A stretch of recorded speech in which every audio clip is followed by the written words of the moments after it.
ආයිබෝවන් ළමයි හැමෝටම අද 2026 දෙවනිදා. එතකොට අද අපේ ක්ලාස් එකේ අපේ පටන් ගත්ත පළවෙනිම දවස අද. එතකොට ඔයාලා හැමෝවම සාදරයෙන් පිළිගන්නවා අපේ ක්ලාස් එකටත් ඒ වගේම 2026 අවුරුද්දටත්. එතකොට අපි කතා කරගත්ත විදියට අද අලුත් පාඩමකින් පටන් ගන්නේ. කලින් පාඩම් දෙකම ඉවර කරා. කොස්ටින් පාඩමත් ඉවර කරලා තියෙන්නේ. කවුන්ස් පාඩමත් ඉවර කරලා තියෙන්නේ. අද අලුත් පාඩමකින් පටන් ගන්නවා 2026 රිවිෂන් එක. එතකොට පුතේ ඔයාලා හරිද මේ අවුරුද්ද ඔයාලගේ අවුරුද්ද. තව මාස හරියටම තියෙන්නේ 7යි. හරිද? අගෝස්තු වලට තව මාස හරියටම 7යි තියෙන්නේ. අගෝස්තු මුල විභාගෙ තිබ්බට පස්සේ අගෝස්තු අපිට ගන්න බෑනේ. එතකොට මේ මාස 7 මේ අවුරුද්ද පුතේ ඔයාලගේ අවුරුද්ද. මෙතන ඉන්න මේ අපි මේ රෑ නිදි මරාගෙන නේද මේ ඉන්න දරුවන් තමයි ඔයාලගේ කැපකිරීම මත තමයි ඔයාගේ මේ විභාගේ තීරණය වෙන්නේ. එතකොට ඔයා පුතේ මේ අවුරුද්ද ඔයාගේ අවුරුද්ද කරගන්න ඕනේ. ඔයා මේ අවුරුද්ද අවසානයේ රිසල්ට්ස් එද්දී ඒ රිසල්ට්ස් එක ඔයාගේ හොඳම රිසල්ට්ස් එක ජීවිතේ වෙනස් කරන රිසල්ට්ස් එක කරගන්න ඕනේ. එහෙනම් පුතේ අපි අද පාඩම පටන් ගමු නේද? අපි කතා කරමු ඉස්සරහට කොහොමද අවුරුද්ද කියලා කතා කරමු. ඔන්න අපි පාඩම් පටන් අරගෙන යන්. එහෙනම් පුතේ මෙතන ඉන්න හැමෝම right අද අපිව විශ්වාස කරලා නේද? දැන් මාසයක් අපි කලින් කතා කරා සියල්ල කලින් කතා කරා සම්පූර්ණයෙන්ම ඔයාලා හැමෝටම නොමිලේ ගන්නවා. ඒතර ඒ කට්ටිය ගෲප් එකේ ඉන්න ගොඩාක් කට්ටිය මගෙත් එක්ක අද මෙතනදී සම්බන්ධ වෙලා ඉන්නවා. ඒතර ඔයාලා පුතේ මේ process එක මේ ක්‍රියාවලිය විශ්වාස කරලා ආපු ළමයි. හරිද? ඔයාලා මේ ක්‍රියාවලිය ඇතුලේ ඉඳගෙන මගෙත් එක්ක මාසයක් පුරාවටම මේ ක්‍රියාවලිය ඇතුලේ ඉඳගෙන ඒ ක්‍රියාවලිය කතා කරලා ඒ ක්‍රියාවලිය ඇඟටම අර කන හරහා මොළයටම වද්දාගෙන ඉන්න ප්‍රමාණය තමයි පුතේ ඔය ඉන්නේ. එතකොට ඔයාලා හැමෝම මෙතන එක්කෙනෙක් දෙන්නෙක් තුන්දෙනෙක් නෙමෙයි මෙතන ඉන්න හැම ළමයාම එක හා සමානව මේ 26 විභාගෙට ඔයා ලෑස්ති වෙන්න ඕනේ. ඒත් එක්කම ඒ හැම ළමයාම හොඳට විභාගේ පාස් වෙන්න ඕනේ පුතේ. එතකොට අද ඔයා ඔළුවට දාගන්න ඕනේ අපේ පළවෙනි දවසේ පැහැදිලිද? අද ඔළුවට දාගන්න ඕනේ ඔයාගේ accounts paper එකට වගේම අනිත් paper දෙකටත් ඔයා business studies කරන ළමෙක් නම් business studies econ ඔය papers දෙකටත් අර හොඳ උද්‍යෝගයකින් වැඩ කරනවා right? අන්න ඒ කරන වැඩ කිරිල්ල නවත්තන්නේ කවද්ද?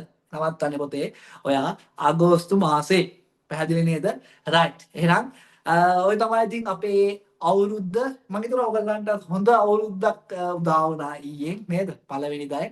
ඇත්තටම ඉතාම විශේෂ අවුරුද්දක් හොඳ අවුරුද්දක් මටත් එහෙමයි ඔයාලටත් එහෙමයි මං හිතනවා right අර කරදර බාධක ඔක්කොම පොඩ ගිහිල්ලා නේද දැන් අපි ගිය මාසෙ ගත්තොත් මීට හරියටම මාසෙකට කලින් අද කියන්නේ නේද දෙසැම්බර් 2 වෙනිදා කියන්නේ පොඩ්ඩක් නේද මුළු ලංකාවම අවුලක හිටිය තත්ත්වයකට තිබ්බේ. හැබැයි අද මාසෙකින් පස්සේ ඒ ගොඩාක් දේවල් සාමාන්‍ය අතරපත් වෙලා හැමෝම වැඩ කරන්න පටන් අරගෙන තියෙනවා. එතකොට ඔයත් පුතේ මම එදත් කිව්වා. මම පළවෙනි දවසෙත් කිව්වා ඔයත් ඔයාගේ වැඩ ටික නිවැරදිව කරගෙන යන්න ඕනේ.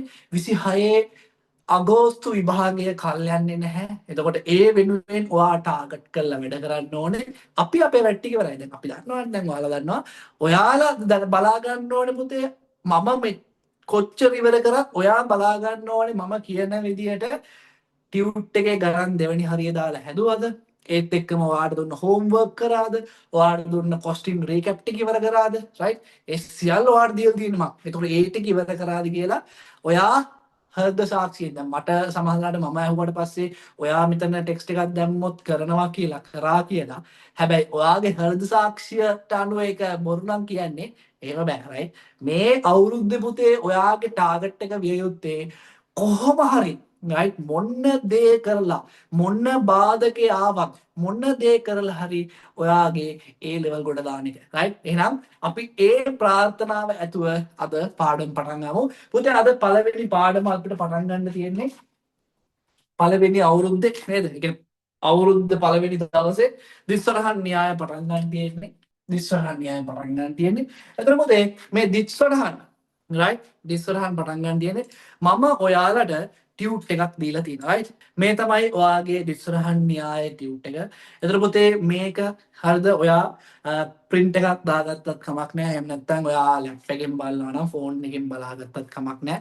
දැන් ඔයාලා දන්නවා මම මෙතන ඉන්න කට්ටිය හැමෝම ක්ලාස් ෆී එකක් ගෙවලා ඉල්ල තින්නේ හැමෝටම පුතේ මම කලිනුත් කිව්ව විදියට රුපියල් 1500ක් වගේ පොඩි ගාණක් ඔයාලගෙන් ගත්තේ. ඒකට හේතුව තමයි මම කලින් කිව්වා අර හැමෝටම මට එක එක්කෙනාට බලලා ඩිස්කවුන්ට් එක දෙන්න බෑ කාටද ඔය ප්‍රශ්න ඇති වුණේ ගම්මතරින් ප්‍රශ්න ඇති වුණේ කියලා. ඒ හින්දා 26 රිවිෂන් කරන හැමෝටම අවසානයේ දක්වා ඒ කියන්නේ අවසාන දවස් දක්වා ඔයාගෙන් මේ ගාණ විතරයි ගන්න. ඊට වඩා කිසි දෙයක් ගන්න නැහැ. ඒ නිසා ඔයා පුතේ ඔයා ඒ හම්බෙච්ච වටිනාකමට වටිනාකමක් දීලා හරිද ඒ හම්බෙච්ච දෙයට වටිනාකමක් දීලා ඔයා දැනගන්න ඕනේ හැම දෙයක්ම කරගන්න වෙදී හරිද ඔයාගේ ජීවිතේ හැම දෙයක්ම වෙනස් කරන්න මේ දේ බලපානවා ඒක නිසා ඉගෙන ගැනීම තමයි අංක 1 ඒක හරියට තියාගන්න අපේ නම් ඒ කතා ටිකත් එක්ක අපි යන් පුතේ ටියුට් එකට යන්න කලින් ටියුට් එක අමතක කරන්න මොකද්ද මේ ඉස්සරහන් පුතේ මම මේක මහා ලොකුට අල්ලලා ඉන්නේ නැහැ අවශ්‍ය තියරි ටික ඔයාලට කියලා දුන්නා හරිද ටික වෙලාවකින් ඊට පස්සේ ගණන් ටික හැදුවා ඉවර කරා හේතුව ඉස්සරහන් කියන්නේ පොඩි පාඩමක් ඔයාලා දැනටවත් දන්නවා දැන් මෙතන ඉන්න ළමයිගෙන් පුතේ 190ක් මේ ගැන දන්නවා දැන් ඔයාලා තියරි ඉගෙනගෙන එහෙම ඉන්නේ එතකොට මේක දන්නවා හැබැයි එක ළමෙක් දෙන්නෙක් ඉන්න පුළුවන් පුතේ ඔයාට මේක හරියට පැහැදිලිව තේරෙන්නේ නැති හෝ යම්කිසි දෙයක් වෙලා මේක මග හැරුණු. එතකොට ඒ හැම ළමයාම මම අර කිව්වේ ඔයාලා මෙතන ඉන්න හැම කෙනාම මං ගෙනියන්න ඕනේ A level දවසේ අර සම්පූර්ණ පරිපූර්ණ දරුවෙක් විදියට කවුන්සලින්. එතකොට ඒ යන ගමනේදී මේ පුංචි දේවල් පවා ඉතා වැදගත් හරියට. එතකොට ඒක අනිවාර්යෙන්ම ඔයා මොකද කරන්න ඕනේ? ඔළුවට දාගන්න ඕනේ. පුතේ දිස්වරහන් න්‍යාය රයිට් මම ටියුට් එකේ දීලා තියෙනවා ඇති වෙන්න අර අපි කියන්නේ අර තියරිටිකල් පැත්ත දීලා තියෙනවා කොහොමද දිස්වරහන් න්‍යාය ඇති උනේ අරවා මේවා කතන්දර ටිකක් දීලා තියෙනවා. හරිද? එතකොට ඒක ඔයා කියව ගන්නවා දන්නවා දිස්වරහන් න්‍යාය අපේ නේද අපේ ගිණුම් කරනේ පියා කවුද ලූකා පැසියුලි ගණිතඥයා විසින් තමයි මේ දිස්වරහන් න්‍යාය කියන එක හඳුන්වා දුන්නේ ලෝකෙට. එතකොට අන්න එතනින් ඒ පටන් ගත්ත දිස්වරහන් න්‍යාය තමයි පුතේ ඔයා මේ දැන් ඉගෙන ගන්නෙ. අනාගතයේදී තව අවුරුදු 100ක් ගියත් ඒක වෙනස් වෙන්නේ නැහැ. තව අවුරුදු 200ක් ගියත් ඒක වෙනස් වෙන්නේ නැහැ. දැන් දැනටමත් 1400 ගණන් වල පටන් ගත්ත එක ඔන්න දැනටමත් අවුරුදු 600ක් විතර ගිහිල්ලා තව අවුරුදු 1000ක් 2000ක් ගියත් ඕක වෙනස් වෙන්නේ නැහැ. හේතුව හැම ගිනුම් කරනේ බේසික් එකටම කියන්නේ අර ෆවුන්ඩේෂන් එක කියලා ගන්න නේද බේසික් එක ඒ ෆවුන්ඩේෂන් අත්තිවාරව තමයි පුතේ මේ රිචර්ඩ් න්‍යාය කියන්නේ හරිද තියෙන චුට්ටකුත් කතා කරලා අවසානයේදී ගණන් වලට යන්න රයිට් අපි මේක ඉක්මනට ඉවර කරලා මම අල්ලල්ලා ඉන්නේ නැහැ බය වෙන්න එපා රයිට් මොකක්ද කියලා කියලා දීලා තියෙනවා රයිට් සෑම ගනුදෙනුවකම දිස්වරහන් ස්වරූපය ගිනුම් වලට පිටපත් කළ යුතු ආකාරය දිස්වරහන් මූලධර්මයෙන් කියවන අතර එම දිත්ව ප්‍රතිඵලය හරහා බැර වශයෙන් එකවර සටහන් කිරීම අනුගමනය කරන රීතිය තමයි දිස්වරහන් න්‍යාය කියන්නේ. උදාහරණයක් මම ඉතාම විශේෂ දෙයක් කියන්න යන්නේ ඉතාම විශේෂ වගුවක් කිව්වොත් නිවැරදි. හරිද? ඔයාලට මම විශේෂ වගුවක් අඳින්න යන්නේ මේ වගුව ඔළුවට දාගත්තොත් ඔයාගේ දිත්ව සටහන් ආය නෑ ඔයාට ආය බැරි වෙන්න විදියක් නෑ. හරිද? පුතේ අපිට අංක 1ට හරිද මේක මම දන්නවා ඔයාලට නිකන් හිතෙයි මොන්ටිසෝරි ගානක් වගේ කියලා කමන්නේ අභ්‍යාස අංක 1 කොහොමද ඒ වගේ ගානක් තමයි දෙන්නේ 2 3 4 5 6 7 8 9 10 යන්න ඔයාට සුපිරි ගණන් ටිකක් තියෙනවා ඔක්කොටම කලින් හරිද අභ්‍යාස අංක 1 පොඩ්ඩක් පැත්තකින් තියලා අපි අම්බුතේ 22 වෙනි පිටුවට යන් ඔයාලට මම දීලා තියෙනවා අභ්‍යාස 22ක් right අභ්‍යාස 22ක් දීලා තියෙනවා ඔය 22ම අපි කතා කරනවා පුතේ මම දීලා තියෙනවා ඔයාට ආකෘතියක් දීලා තියෙනවා ශේෂ පිරික්සමේ ආකෘතියක් දීලා තියෙනවා ඊට පස්සේ පල්ලෙන් දීලා තියෙනවා ආදායම් ප්‍රකාශය ආකෘතියක් ඒත් එක විගත පල්ලෙන් දීලා තියෙනවා පුතේ මම මූල්‍ය තත්ත්ව ප්‍රකාශයේ ආකෘතිය right මූල්‍ය සංඛ්‍යා 1 පුතේ බලන්න 2026 1යි 5 වෙනිදා රුපියල් ලක්ෂ 5ක බැංකු ණයක් ලබා ගැනීම අපි කොහොමද ගිණුම් ගත කරන්නේ කියලා ඔයාගෙන් අහනවා. පුතේ ඔයා දැන් කරන ඕනම දෙයක් උත්තට අහගන්න. පුතේ ඔයා දැන් කරන ඕනම දෙයක් ඔයා හිතන්න එපා ඒක නිකන් අතිරේක දෙයක් අපිට අවශ්‍ය නෑනේ. ඉතින් සර් කලින් ටියුට් එකෙන් දීලා තිනා සර් කිය මේ බෝන්ඩ් එකේ ලියලා ඉද්දි මම ඇඳගත්තත් එක්ක. ඒතර මොනවා හරි අවස්ථාවක් තියෙනවා නම් ඒක බලන්න පුළුවන් කියලා ඔයා හිතනවා ඉතින්. හැබැයි පුතේ ඇයි මම මේක පොඩියට හරි ඇඳගන්න කියන්නේ ඔයාට මෙහෙම ඇඳලා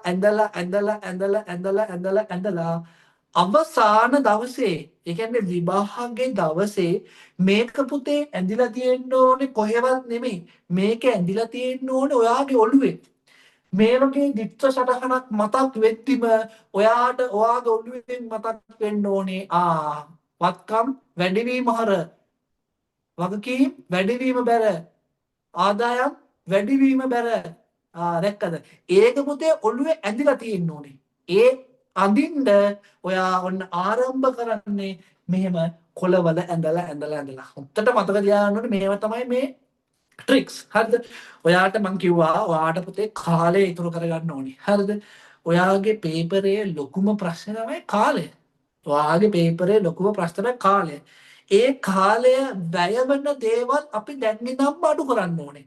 දැන් මේක ඔයා හිතලා මතක් කරන්න ගියොත් ඔයාගේ කාලය වැය වෙනවා වැඩි. මේක ඇඳලා අවසාන දවසේ ඔටෝමැටිකලි ඉබේම ඔලුවට පහළ වෙනවා නම් පුතේ අර හිතන්න යන වෙලාව නැති වෙනවා. මම මේකට විතරක් නෙමෙයි මේකට විතරක් නෙමෙයි ඔයා හදන හැම ගානෙම සමාගම් ගාන හෝ වේවා හවුල් ව්‍යාපාර හෝ වේවා ඒකන හවුල් ව්‍යාපාර කියන කේන්ද්‍රාමය ගැන පුන් තියෙනවා. ඒවා හෝ ඒවා ඒ ඕනම දෙයක් පුතේ ඔයා මොකද්ද කරන්න ඕනේ? ඔයා නිවැරදිව ලියලා ඔලුවට දාගෙන අර ඉබේම මතක් වෙන විදියට ඒ තත්ත්වයටපත් වෙන්න ඕනේ. හරිද? ඔයාට මම උගන්වන්නේ ඔයා හොඳ එකක් ගන්න හොඳ ලකුණක් ගන්න මට්ටමට ඔයාට මෙතන ඉන්න කට්ටියට උනන්දුවක් තියෙන කට්ටිය මම දන්නවා රයිට් ඔයාලා මගෙත් එක්ක නිතරම සම්බන්ධ වෙනවා මගෙන් ප්‍රශ්න අහනවා අපේ ටීම් එකෙන් ප්‍රශ්න අහනවා මම දන්නවා ඒක ඉතා හොඳයි ඔයාලට උනන්දුවක් තියෙන උනන්දුව මේ හැම දෙයක්ම වෙනුවෙන් තියාගන්න පුතේ අතිරේකව ගානක් හදද්දි මොනවා හරි කරද්දි ඔයා නිකන් හිතන්න එපා මේක බොරු වැඩක් නේ කියලා එහෙම හිතන්න එපා හැම දෙයකම මම මේ කියන හැම දෙයකම යම් කිසි දෙයක් ගැම් වෙලා තියෙනවා ඒක නිසා ඒ දේවා කරන්න ඔයාට තේරෙනවා මේක ඇයි අපි කරන්න කියලා රයිට් හරි උදේ 1.5 රුපියල් ලක්ෂ 5ක බැංකු ණයක් ලබා ගැනීම රයිට් ඔන්න ටී ගිණුම් දෙකක් ගහගත්තා රයිට් ඇයි ඒ ටී ගිණුම් දෙකක් ගහගත්තේ දිත්ව සටහන් නිසා පුතේ බැංකු ණයක් ලබා ගත්තාම මං ගිණුම් කරන සමීකරණය කරද්දී ඔයාට කිව්වා ඉස්සල්ලාම ඔයා බලන්න ඕනේ මුදල් පැත්තේ බැංකු ණයක් ලබා ගත්තාම ව්‍යාපාරයට මුදල් එනවා එහෙනම් මොකද්ද වෙන්නේ මුදල් කියන වත්කම පුතේ වැඩි වෙනවා රයිට් ඒත් එක්ක බැංකු ණයක් ලබා ගන්නේ බැංකු ණයක් ලබා ගන්නකොට බැංකු ණය කියන වගකීම පුතේ වැඩි වෙනවා බැංකු ණය කියන වගකීම වැඩි වෙනවා දැන් මේ බලපෑම් දෙක ඔන්න හරි දිස්සහන් දෙක තමයි දැන් අපිට තීරණය කරන්න තියෙන්නේ මේ තමයි බලපෑම රයිට් මේ තමයි බලපෑම රයිට් හරි එතකොට කොහොමද පුතේ මේ බලපෑම ගිණුම් වලට දාන්නේ මුදල් කියන වත්කම් ගිණුමක් ඔය හදා ගන්න ඕනේ බැංකු ණය කියන වගකීම් ගිණුමක් හදා ගන්න ඕනේ. එහෙනම් අපි හදා ගන්නවා මුදල් කියන වත්කම් ගිණුම හදා ගන්නවා බැංකු ණය කියන වගකීම් ගිණුම හදා ගන්නවා. පුතේ ටී ගිණුමෙන් වම් පැත්ත මොන පැත්තද හර පැත්ත ටී ගිණුමෙන් දකුණු පැත්ත බැල පැත්ත.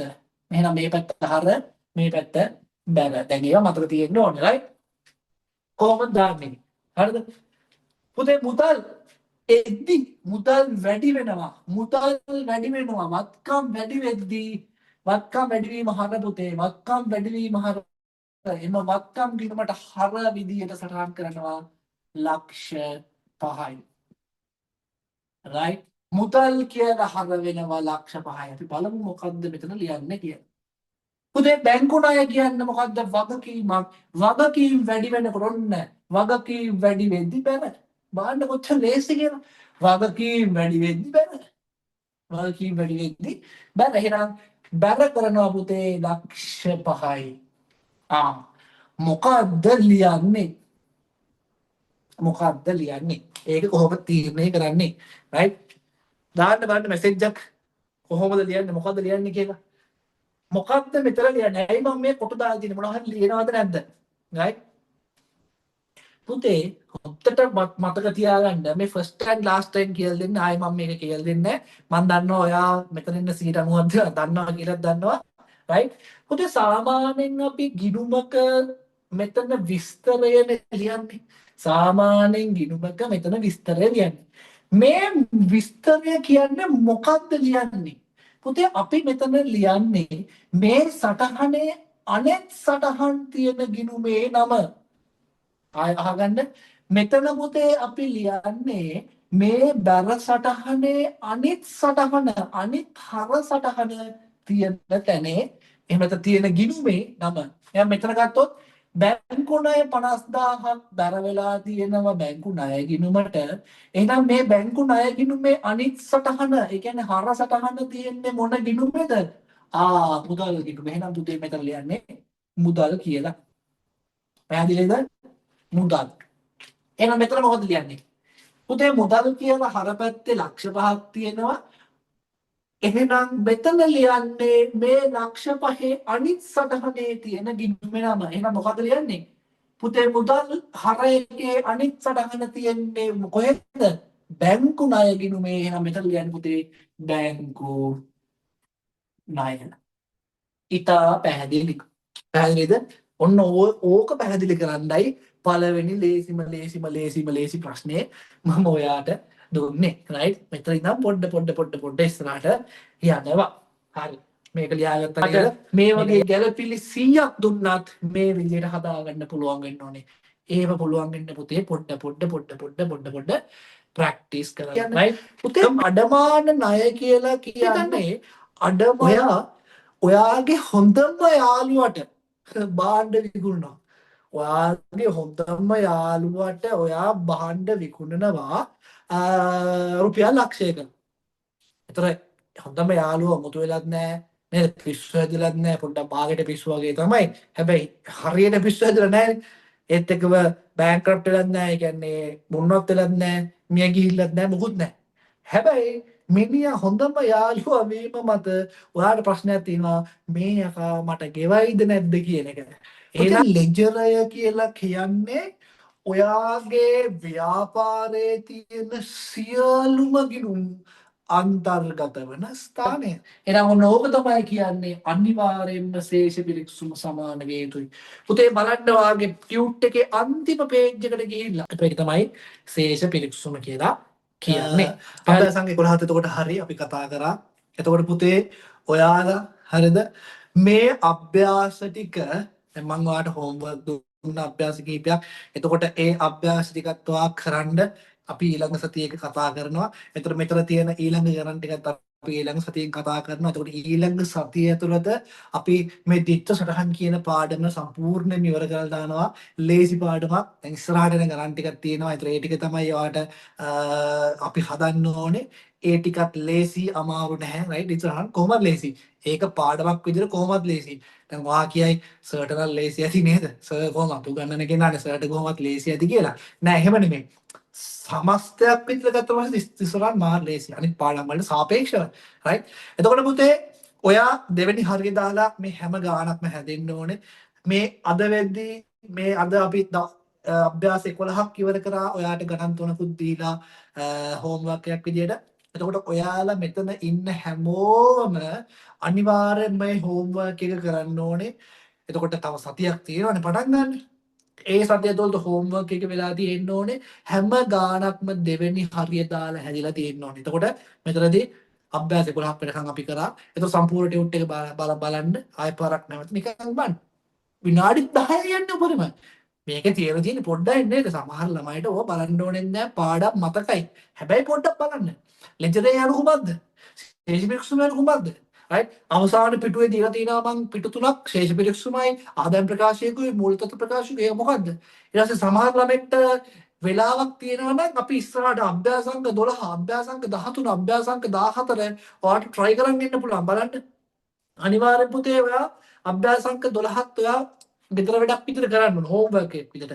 ඒකෙත් තියෙන්නේ ගණන්දුණු වාර්තා කරලා මේ විදිහට ශේෂි පිරිසුමේ හදන්න. එතකොට අනිවාර්යෙන්ම ඒකත් ඔයා homework එකක් විතර කරන්න ඕනේ. හරිද? එතකොට තමයි ඔයාලට අවබෝධයක් එන්නේ මෙහෙමයි කියලා. එතකොට ඔයා පුතේ මේ ගැන දැනටමත් දන්න ළමෙක් නම් ඒත් කමක් නැහැ ඔයා හදන්න ඕනේ හේතුව තමයි ඔයාට මෙතනදි තමයි ඔයාගේ කාල කළමනාකරණය කියන්නේ වේගින් හදන්න හුරු වෙන්න මෙතන ඔයාට හිතන්න පුරුදු වෙන්න මෙතන ඔයාට තියෙන ප්‍රශ්න අවම කරගෙන ඔයාට ප්‍රශ්න ලිහිල් කරගන්න පුළුවන් තැන මෙතන ඒක නිසා නැවත හදන්න රයිට් එතකොට අපි හෙට අලුත් පාඩම් පටන් ගන්නවා ඔයාලට ශ්‍රම පරිවැයකරණය අපි එතනදී හම්බෙමු ශ්‍රම පරිවැයකරණයේදී හම්බෙමු අලුත් පාඩමක් ඒකත් ලේසි පාඩමක් අපි එහෙනම් හෙට